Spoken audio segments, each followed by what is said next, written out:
North American market has always been our key market in St. Martin, French or Dutch, but it is important as well as Caribbean people for us to find ourselves during Caribbean Week. So I'm more than honored to be here and know for a fact that we're also going to be focusing on aviation and connecting the Caribbean islands. This is just a pleasure for me, and I look forward to that. We get a chance as well to work with our brothers and sisters from the southern side, but also from Angola.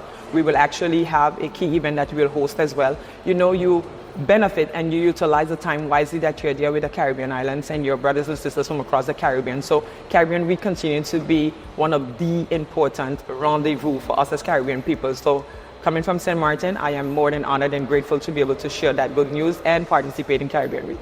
Something that very, very dear to me is actually the importance of connecting the Caribbean islands, because we are so much stronger together. And under this CTO slogan, one C, it is definitely important that we continue to show that we are thriving, continue to show that we are growing, and continue to show that we're not growing individually, but as a people.